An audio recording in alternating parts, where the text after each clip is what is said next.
Voces Online Radio presenta Entre Amigos. Tu mejor forma para crecer es a través de la red. Bienvenidos.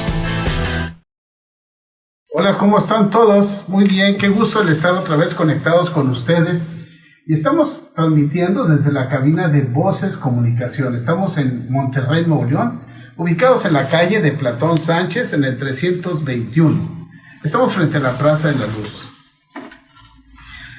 Te contactas con nosotros en la página de Voces Comunicación, www.Voces Online Radio, y nos puedes contactar en vivo también en las páginas de Facebook, tanto de Voces Comunicación como la página de Entre Amigos.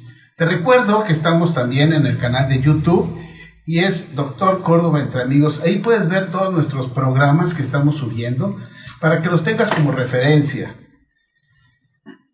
Estamos en pandemia y te recordamos que debemos de tener cuidado todavía, asear nuestras manos constantemente, mantener nuestra sana distancia, usar cubrebocas y evitar aglomeraciones. Muy importante para evitar que esta enfermedad llegue a afectar a tu familia, algún familiar tuyo, alguien cercano, y que pues vaya a tener un descenso trágico. Hoy está conmigo el doctor Raúl Ricardo Rico Hernández. Él es médico especialista, tiene una subespecialidad en nefrología. Él hizo su especialidad en el hospital de alta especialidad, el hospital del Seguro Social, el UMAE número 25. Ahí mismo es profesor y también es investigador en el Research International, ¿verdad? Sí. De Monterrey. Hoy vamos a tocar un tema muy importante que es la nefropatía diabética. Tenemos nosotros un índice de obesidad alto y con esto un síndrome metabólico importante que va a dar por consecuencia diabetes. Y esta diabetes puede afectar el riñón. Y para esto el doctor Rico va a estar platicando con nosotros. Te agradezco el que estés conectado y que estemos contigo. Ricardo, gracias por venir. Gracias por darnos un tiempecito para estar en este tema. Sí, igualmente, gracias por la invitación. Es un placer estar aquí con ustedes y buen día a toda la audiencia que tienes. Qué bueno. ¿Qué podemos hablar de la diabetes? Mira, la diabetes, pues, como bien lo comentaste, es parte de una situación metabólica que es precedido del descontrol metabólico que eventualmente a la larga te va a cobrar la factura, ¿no? La diabetes es un usurero implacable. Te cobra las facturas a diferentes niveles del cuerpo, ¿verdad? Los ojos, corazón, circulación, neuropatías, y hablando específicamente del riñón, te genera una enfermedad que se llama nefropatía diabética. Esta nefropatía diabética por lo general suele transcurrir asintomática si no piensas en ella. Generalmente el paciente diabético, después de unos 10 años en promedio, puede ser un poco antes o poco después, empieza a tener alteraciones a nivel de la función renal. Primeramente empiezan a tirar proteína a través de la orina y por lo general no se percata la persona, ¿verdad?, que está tirando proteína. Si este proceso se perpetúa, eventualmente puede llegar a insuficiencia renal, como el nombre lo dice. El riñón es insuficiente para mantener las toxinas dentro de lo normal. De ahí el término de insuficiencia renal a final de cuentas. Fíjate, te voy a interrumpir. ¿Qué porcentaje de la población mexicana padece diabetes? Actualmente las estadísticas son un tanto variables. Sí, puede ser el 65 hasta el 75% de la población en general puede desarrollar diabetes. Y no tanto que sea hereditaria, sino más bien lo que le heredamos a nuestros familiares son los hábitos y costumbres. Si eres una persona que no hace ejercicios, no hace dietas y comes comida chatarra, es lo que aprenden tus hijos. Entonces eventualmente eso se sigue perpetuando. Y eso se ve más al norte. Al norte del país el índice de enfermedad metabólica es más alta. Háblese de todas las enfermedades crónico-degenerativas, no nomás la diabetes, hipertensión, enfermedades cardiovasculares o el tipo de dieta que llevamos acá al norte. Entonces el tipo de dieta es muy importante que nosotros veamos porque esto nos va a predisponer al sobrepeso y alteraciones metabólicas, una de ellas la diabetes. La diabetes. Ahora, dentro de esta diabetes, ¿qué porcentaje de pacientes llegan a tener lesión del riñón? Mira, si hablamos de diabetes tipo 1 y tipo 2, la diabetes tipo 1 prácticamente casi el 100% de los pacientes llegan a desarrollar insuficiencia renal crónica. Discúlpame, tipo 1. La diabetes tipo 1, digamos, la diabetes tipo 1, ¿quién la padece? Para que la gente que nos está escuchando sepa cuál es la diferencia. Claro, la diabetes tipo 1 es el paciente que desde el inicio de su enfermedad requiere insulina. De hecho, se le llaman insulinodependientes. Este tipo de pacientes es más común en niños, adultos jóvenes, porque se presenta a edad más temprana. Aunque el 100% de estos pacientes pueden llegar a presentar insuficiencia renal, o nefropatía diabética y eventualmente insuficiencia renal, la diabetes tipo 2 es mucho más prevalente. Es decir, es más fácil encontrar pacientes de este tipo, con diabetes tipo 2. De tal manera que, a final de cuentas, la mayor proporción de los pacientes que hacen nefropatía diabética son los pacientes tipo 2, porque es más grande la población. Entonces, y eso se presenta más en el adulto mayor, después de los 35-40 años, sobre todo cuando ya estamos más propensos a las enfermedades crónico-degenerativas. Fíjate, entonces, esto viene presentándose. Menciona la literatura que un 30 o 40% de los pacientes diabéticos, ya sean tipo 1 o tipo 2, o sea, los que tienen que manejarse con pura insulina, o el tipo 2 que se puede manejar con medicamento y que se maneja con dieta, llegan a tener esta lesión. Sí, eventualmente sí. Mucho también va a depender de qué tan bien controles tu diabetes, ¿no? Si eres un paciente que no cuida adecuadamente tu diabetes, en forma más temprana, es decir, 10 años, 15 años, ya tienes problemas con el riñón. Pero si eres una persona muy cuidadosa, que sigues la dieta y te cuidas, pueden pasar 20, 30 años y apenas empezar con problemas. Pero al final de cuentas, siempre hay cierta manifestación en los riñones por el descontrol de la glicemia. Fíjate, para la gente que nos está viendo, está escuchando, todos los pacientes que tienen diabetes llegan a tener en algún momento lesión de su riñón. Exactamente. ¿Cómo inicia este proceso de lesión? ¿Cuáles serían las formas de alarma? ¿Cómo estaríamos nosotros iniciando a monitorizar una persona que llega a tener ya problemas en el riñón? Es parte de tu chequeo anual o semestral, si llevas algún tipo de control. Simplemente con un general de orina. En un general de orina te puedes percatar si tienes proteínas en orina. Pacientes que tiran mucha proteína se pueden percatar porque a la hora de que van a miccionar generan mucha espuma en la taza del baño. Y eso a veces les llama la atención. ¿Por qué genera tanta espuma? Porque estás tirando mucha proteína. Y eventualmente, pero un general de orina es suficiente para detectar en forma temprana si el riñón empieza a tener problemitas o no por la diabetes, por la presencia de proteinuria. Entonces, fíjense, o sea, si eres diabético y tú empiezas a ver manifestaciones en la orina, cambios con espuma, pudiera ser o indicarte que empiezas a tener pérdidas de proteínas, lo cual estaría avanzando sobre un daño renal. Eventualmente, si esto se perpetúa, sí puede llegar a insuficiencia renal. Y nos damos cuenta que ya tiene insuficiencia renal porque las toxinas que normalmente el riñón debe eliminar se empiezan a elevar en forma de leve moderado en sangre. Como el nombre lo dice, el riñón es insuficiente para mantener las toxinas dentro de lo normal. Entonces ya estamos evolucionando de una etapa de nefropatía diabética, ya evoluciona a una etapa de insuficiencia renal.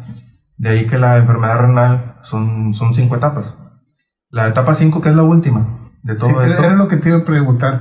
¿Hay etapas en la enfermedad renal? Sí. De hecho, para que tenga un poquito más de impacto esto, la etapa 5, que es la última, es el paciente que ya está en diálisis, en algún tipo de diálisis o está próximo a requerir diálisis. Las primeras 4 etapas, no. La etapa 1 y la etapa 2 corresponden más a la nefropatía diabética. Y cuando el paciente evoluciona a etapa 3, que es el punto que marca por definición el inicio de la insuficiencia renal, y en la etapa en donde las toxinas se empiezan a elevar en sangre, el paciente ya evolucionó a insuficiencia renal. ¿Cuáles son las características de la etapa 1 o de la etapa 2? En la etapa 1 y la etapa 2 lo característico es la proteinuria. Eventualmente el paciente puede desarrollar hipertensión arterial o las dos cosas, tener tanto proteinuria como hipertensión. A veces eso te das cuenta porque el paciente diabético en alguna etapa de su evolución empieza a desarrollar hipertensión arterial. Entonces también eso pudiera ser una manifestación temprana también de daño renal, aunado a la presencia de proteínas en orina. En la etapa 1 y la etapa 2 son muy similares. La diferencia es de que pues, bueno, la proteína es más intensa, puede desarrollar la hipertensión más intensa también, pero lo que la diferencia una de otra es el porcentaje de función renal. Así en forma amplia para que la gente lo entienda, entre el 100% y el 80% correspondería a la etapa 1, entre el 80 y el 60% de funcionalidad correspondería a la etapa 2, entre el 60 y el 30% correspondería a la etapa 3. Hay una subdivisión ahí de 3A a 3B, pero en general la etapa 3 es entre el 60 y el 30%. O sea, una etapa 3 está funcionando tu riñón de un 30 a un 60%. A un 60%. Sí, la etapa 4 entre el 30% y el 15%.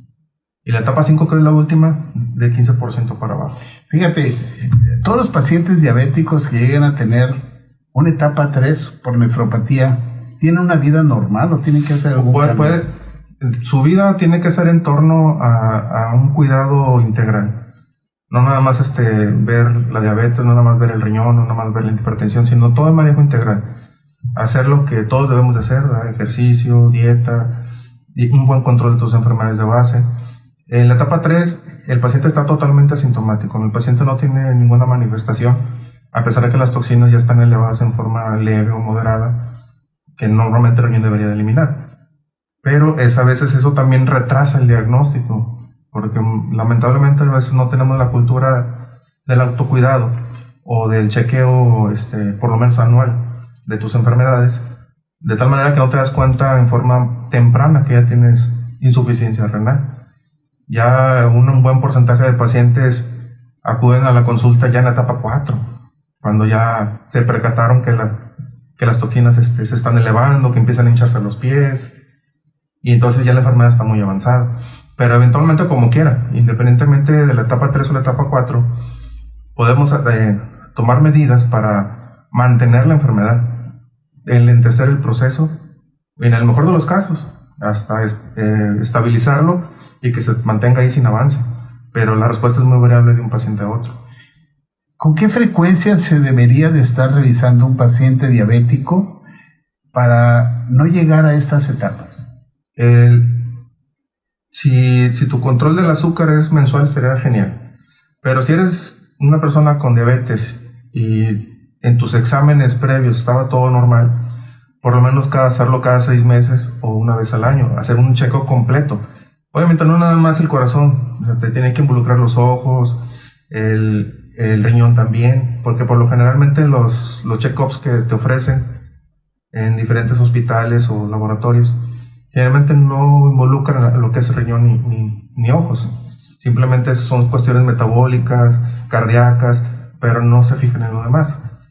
Aquí sería lo recomendable que estos chequeos también involucraran un fondo de ojo para que te chequen la retina, un general de orina, una depuración de creatina en orina de 24 horas, para ver si hay lesión temprana o no en los riñones, aunque sea una vez al año, si el paciente está sano.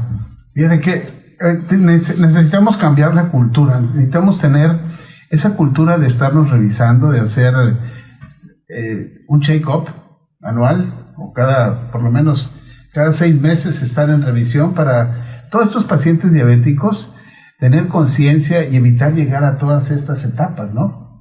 Te manda a saludar Verónica de Granado. Saludos al doctor Rico, excelente médico. Laura Garza, el mejor nefrólogo del mundo. Qué bueno tener estos comentarios, ¿no? Ahora, un paciente en etapa 3, ¿qué tanto tiempo tardaría en avanzar a una etapa 4? En promedio, según la estadística, la lesión renal puede avanzar disminuir un 10% por año. Estamos hablando de que si tienes un 40% en un promedio de 3-4 años, técnicamente estarías pisando la diálisis, ¿verdad? Pero mucho va a depender de tu control. Si tienes un buen control, ese tiempo se puede duplicar. Cada paciente es diferente. Cada metabolismo es diferente, por eso se tiene que individualizar tanto la dieta como el tratamiento para lograr el objetivo, que es enlentecer el proceso. Una vez que el paciente ya está en etapa 3, ya no lo podemos curar, o sea, el riñón ya está dañado, pero podemos enlentecer el proceso, de tal manera que el paciente no llegue tan pronto a diálisis. Entonces de eso va a depender la constancia del paciente, el trabajo en equipo, médico, paciente, familiares, porque los familiares también se involucran en el caso, para poder lograr que el paciente pueda mantenerse alejado de la diálisis el mayor tiempo posible. La lesión que se menciona del riñón y la lesión ocular, ¿van a la par? Van a la par. De hecho, cuando estudiamos en nefrología, hay un dicho, ¿verdad?, que dice, si ya tienes retinopatía diabética, ya tienes insuficiencia renal o daño renal hasta no demostrar lo contrario. Porque el tipo de lesión es muy similar. El mecanismo por el cual se daña estos tejidos, de hecho es a nivel generalizado, no nada más es propio de los ojos y del riñón. Cuando el paciente está persistentemente elevado con sus niveles de azúcar y no los puedes eliminar, el organismo, para metabolizar este azúcar, lo convierte en otros productos, ¿sí? Se llaman productos, son productos glucolizados que eventualmente se unen a las proteínas de tu cuerpo y les empiezan a degenerar. Este proceso, así a grandes rasgos, es el principio de cómo el azúcar puede dañar a largo plazo tus órganos. Obviamente, pues uno de los órganos importantes también son los ojos. Entonces ya cuando empiezas a tener problemitas ahí con los ojos, pues no nada más es por cataratas, ¿no? También puede ser por problemas en la retina por la diabetes. Y es muy característico que si el paciente ya tiene nefropatía, a veces cuando tenemos la duda si es la diabetes o no lo que está dañando el riñón, que pudiera haber una enfermedad sobrepuesta, a veces el fondo de ojo es el que nos da la indicación, el camino hacia exactamente. Si ya tienen lesión ocular en la retina, entonces las lesiones que tiene el riñón pues, es por diabetes también. Un paciente puede tener genética en cuanto a lo que viene siendo la nefropatía diabética. ¿Hay factores genéticos que pudieran alterar esto, Raúl? No hay estudios o información suficiente que avalen esta situación. Sí hay enfermedades renales genéticas, son pocas, pero sí las hay. Pero no es por diabetes, es por otro tipo de enfermedades. Pero en relación a la pregunta de si la diabetes forzosamente te va a generar insuficiencia renal en forma genética, era el comentario que te hacía hace un momento.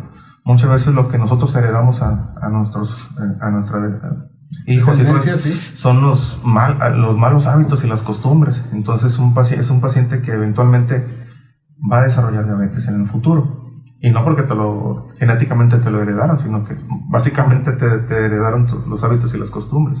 Fíjate qué importante. Los alimentos que tenemos ahora nosotros y que pues tienen muchos azúcares, ¿qué tanto dañan al cuerpo? ¿Es recomendable estar tomando ese tipo de alimentos? Pues en una dieta balanceada te incluye azúcares, te incluye carbohidratos, pero aquí la situación es de la proporción en que lo hacemos. Y aparte de que no metabolizamos esos carbohidratos, ¿sí? No hacemos ejercicio, no tenemos una práctica importante para tratar de consumir estas calorías que consumimos, ¿verdad? Entonces hay que quemarlas de alguna manera, hacer ejercicio, tener rutinas al aire libre. Claro, ahorita está limitado por la pandemia, ¿verdad? Pero eventualmente en casa hacer algo de ejercicio. El paciente que llega a tener una etapa 4, una etapa 5, ¿qué tanto tiempo empieza a pasar para que necesite él ya de una diálisis renal? Bueno, la etapa 4 en la etapa 4 el paciente todavía no requiere estar en diálisis, todavía se puede mantener todavía un buen tiempo. Claro, ya el nivel de toxinas es un poquito más elevado, estamos hablando de un nivel moderado de toxinas. En esta etapa el paciente todavía no tiene manifestaciones clínicas que te hagan sospechar que ocupe diálisis. De hecho, hay pacientes que en esta etapa todavía no se dan cuenta que están enfermos porque no tienen la costumbre de checarse. Ya cuando el paciente brinca a etapa 5, Muchos pacientes se dan cuenta porque empiezan algunas manifestaciones. La náusea, que empieza a hinchar de los pies, el paciente empieza a tener un tono más pálido porque también hay anemia asociada a la insuficiencia renal. Y el paciente empieza a sentir cansado, fatigado. Entonces es cuando a veces les llama la atención. Buscan algún tipo de servicio médico y, oh sorpresa, el paciente ya tiene insuficiencia renal. Y es una pregunta que todos dicen, ¿pero por qué? Si los riñones nunca me han dolido. En este tipo de enfermedades los riñones no duelen. Por eso no te das cuenta que estás enfermo con... El riñón no duele, es nada más pura manifestación de atrofia de su función. Exactamente. ¿Hay alguna alimentación especial que tenga que tomar el paciente diabético cuando ya llega a estas etapas? ¿O puede hacer una alimentación normal como todos nosotros? No, aunada a su etapa de diabetes, a su dieta para diabetes, perdón, el paciente ese no se puede interrumpir. Su dieta para diabético debe de continuar. Aunado a esta situación, se recomienda una dieta baja en proteína. ¿Por qué baja en proteína? Porque las toxinas que el cuerpo produce, que el riñón debe eliminar en forma normal, provienen de la cantidad de proteínas de origen animal que el paciente consume. Entonces, entre más proteína consuma, más toxina va a generar, más proteína tira por el riñón y más avanza la enfermedad. Y eventualmente el paciente es cuando ya requiere la diálisis. Entonces aquí, aparte de su dieta para diabético, es importante llevar una dieta controlada, baja en proteína. Claro, tampoco para que el paciente no se desnutra, porque a veces es un temor por parte del paciente y de los familiares, que al reducir el consumo de proteínas el paciente se puede desnutrir. Pero fíjate que paradójicamente, al reducir el número de proteínas de origen animal, el paciente balancea más la dieta, porque empieza a utilizar otros grupos de alimentos que no usaba antes. Háblese de frutas, verduras, cereales, leguminosas, etc. Porque la dieta principal era proteína de origen animal, como es muy común acá en el norte. La dieta es muy alta en proteína. Entonces esto ayuda a regular la tasa de producción de toxinas, le quita carga de trabajo a los riñones y los riñones pueden sobrevivir más tiempo. De tal manera que el resultado final es aplazar la llegada de la diálisis en determinado momento. Eso es lo que hacemos en el paciente cuando intentamos que no llegue a diálisis tan pronto.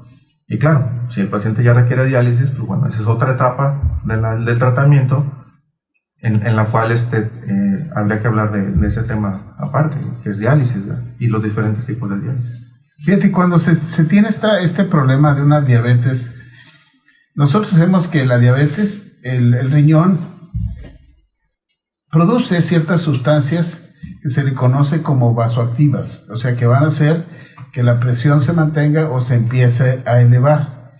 ¿Qué tanto empiezan a presentarse o qué tan frecuente es la hipertensión en un paciente diabético? Es muy común ver los dos tipos de enfermedades a la vez.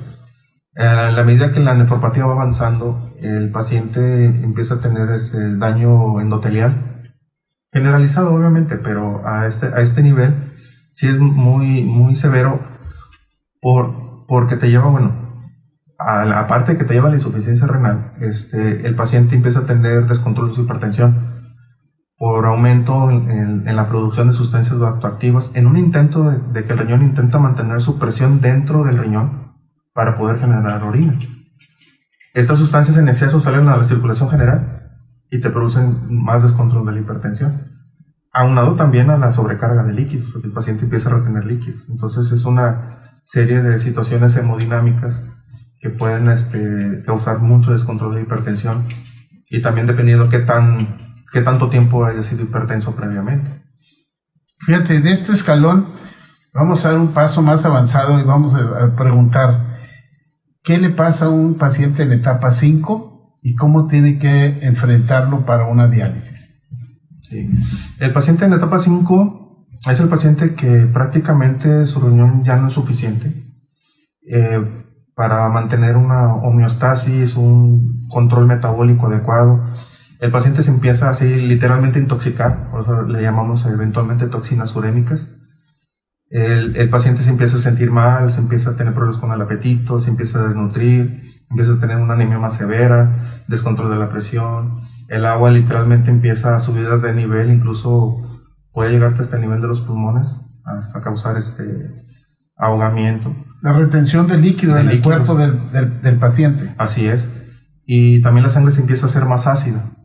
Entonces, esta serie de situaciones hace que el paciente se empiece a sentir muy mal y busque atención porque ya no aguanta. Ya se siente mal, ya no puede dormir, porque se acuesta y siente que se ahoga. Entonces, son pacientes que en turno ya necesita que le estemos sacando ese exceso de agua, ese exceso de toxinas urémicas que el riñón ya no puede hacer. De ahí la situación de tener una terapia de reemplazo renal, que en pocas palabras es diálisis. Fíjate, debemos entender nosotros que en todo el mundo hay un equilibrio. En nuestro organismo tiene que haber un equilibrio que se conoce como el pH. El pH, si lo vamos a ver químicamente, son los niveles de hidrogeniones que se manejan, etc. Entonces, nuestro equilibrio debe ser un pH neutro. Tú mencionaste ahorita lo que viene siendo acidez.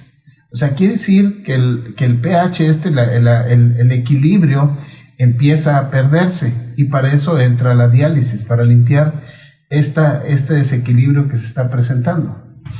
Así es, hablando de acidez, el control de acidemia, digámoslo así, en el cuerpo, es entre el pulmón y el riñón. El dióxido de carbono que exhalamos a través de los pulmones también genera acidez, aunado a las sustancias ácidas que el riñón debe de eliminar. Entonces hay un equilibrio. Cuando el equilibrio se rompe y si empiezas a tener, por ejemplo, ahora en estas situaciones de los pacientes que se están enfermando de los pulmones, empiezan a retener CO2, dióxido de carbono, y generan una acidosis respiratoria. Cuando es el riñón el que falla y que no elimina las sustancias ácidas que debe de eliminar, estamos hablando de una acidosis metabólica. Cuando el paciente está muy dañado en ambas situaciones, es una acidosis mixta. Entonces, cualquier situación, ya sea respiratoria, metabólica, en cuanto a la acidez, el riñón es un órgano importante para regular esta acidemia, porque también, si se rompe el equilibrio, el paciente puede tener consecuencias incluso hasta fatales. Fíjate, tocaba yo el tema sobre lo que viene siendo la acidez y la diálisis, porque Angélica nos hace una pregunta. ¿Qué opina el doctor Rico de un medicamento que se ha aprobado para proteger el riñón y evitar la diálisis? En sí no hay un medicamento exacto que pueda proteger esta situación. La única manera de prevenir el avance de la enfermedad o que se presente la enfermedad como tal es la prevención. La prevención en cuanto al control de tu diabetes, en cuanto, para no generar diabetes, o si ya la tienes, prevenir el avance de la enfermedad, prevenir la presentación de complicaciones crónicas de la diabetes. Sí, Angélica, una forma muy, muy especial es que si la máquina se echó a perder, es porque no se cuidó. Entonces, por más sustancias que le ponga yo a la máquina, esa máquina ya está dañada, no va a funcionar. El carburador, las bujías no van a funcionar. En el riñón viene siendo lo mismo.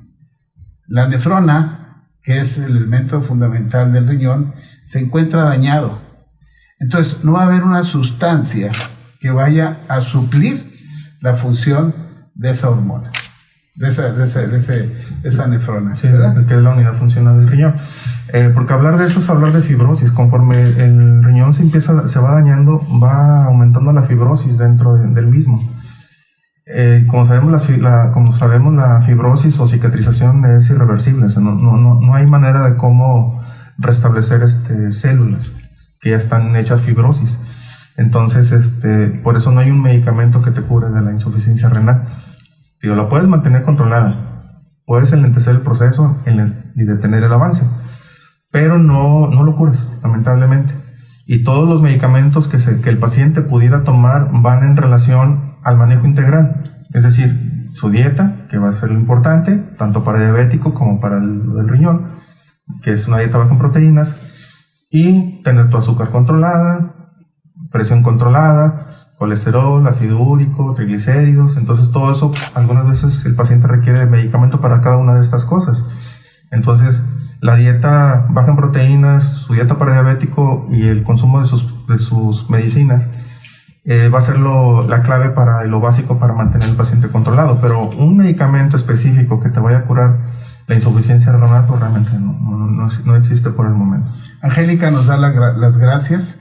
Alicia Córdoba nos dice cuáles son los cuidados del diabético para no llegar a dañar sus riñones, y tú los acabas de mencionar. Así es. Sí, que deben ser todos los cuidados, principalmente los cuidados preventivos, que pues es mantenerte en tus niveles óptimos de azúcar, controlar tu dieta, tu presión, tu dieta, hacer ejercicio, todo esto, ¿no? Es lo importante. Adriana Aguirre te manda a saludar, dice, con la enfermedad de COVID se daña el riñón. ¿Es posible que se queden daños al grado de necesitar diálisis? Aquí estamos hablando de lo que está presentando los pacientes con COVID. Si es que no tienes una enfermedad crónica ya previa, la enfermedad de COVID puede adelantar o puede empeorar la evolución de tu enfermedad. Pero si tienes riñones previamente sanos, lo que hace el paciente, sobre todo que está en estado crítico, es una falla renal aguda. Y sí, eventualmente en esa etapa el paciente puede llegar a requerir hemodiálisis en su caso. Si el paciente, con la ayuda de Dios, logra sobrevivir con la ayuda de los médicos, el riñón se puede recuperar. Si puedes hacer lesión renal aguda y recupera, porque tienes riñones previamente sanos.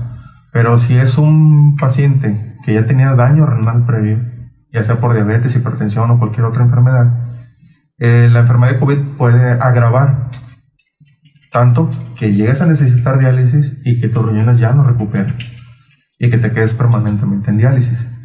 Pero lo más común es ver que hagan falla renal aguda. Qué bien. Silvia Juárez, Maye Persa, Patricia Valdés Leal, Sonia Estrada, Patsy González, Carolina López, Nelly Ramírez, Tere Durán, Antonio Santana, a nuestro querido amigo Santiago Montaño, un saludo pues hasta allá y te manda a felicitar. A ti, doctor Rico, Verónica de Granados también. Pues es importante ver todas estas manifestaciones de una enfermedad renal, porque como mexicanos tenemos un índice de obesidad alto, el cual nos lleva a un problema metabólico. El problema metabólico nos lleva directo a una diabetes, a una hipertensión, a un hipotiroidismo y demás lesiones enzimáticas. Entonces es muy importante la prevención.